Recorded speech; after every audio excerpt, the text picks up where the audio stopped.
For years, security executives and their integrators have been, sometimes unknowingly, designing their virtual storage box, determining how much storage they need to accommodate a certain number of cameras at a certain quality.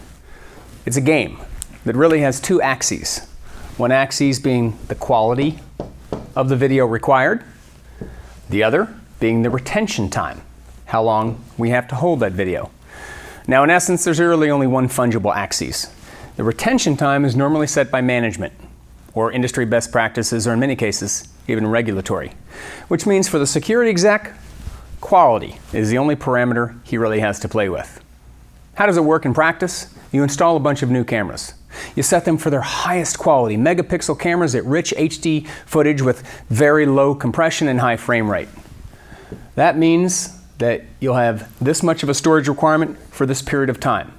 That essentially becomes your storage box. And then the integrator delivers the bad news. That's $500,000 worth of storage. So what does a security exec do?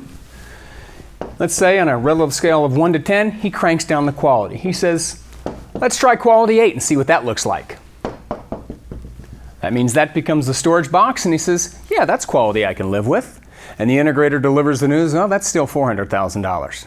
Doesn't fit within the budget. So let's now try and increase the compression, maybe lower the frame rate, and try that quality of video. That's about the lowest quality I can have to do my job, but that's still $300,000. So we have to crank it down maybe to a quality of 4. Okay, that's the least lousy video I can live with, and it squeezes within the budget. That becomes the storage box. Happens all too often. What if there was a better way? What if there was a way that security execs and their integrators could say, let's build a different shape storage box.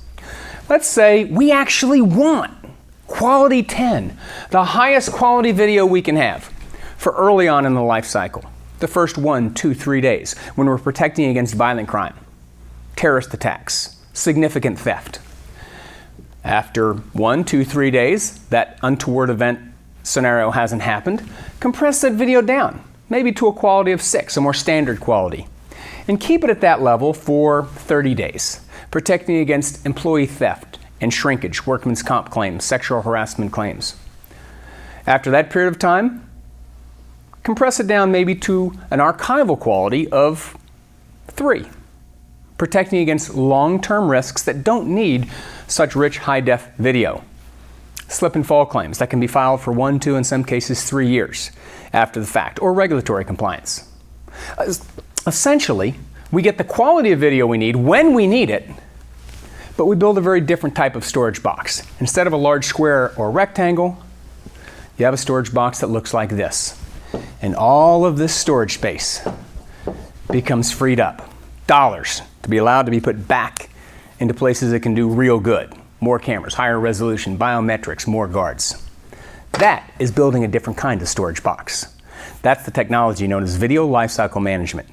The ability to dynamically compress video over time as it gets older, less valuable, less relevant to the business. A new tool for security execs and their integrators. Building a new type of storage box.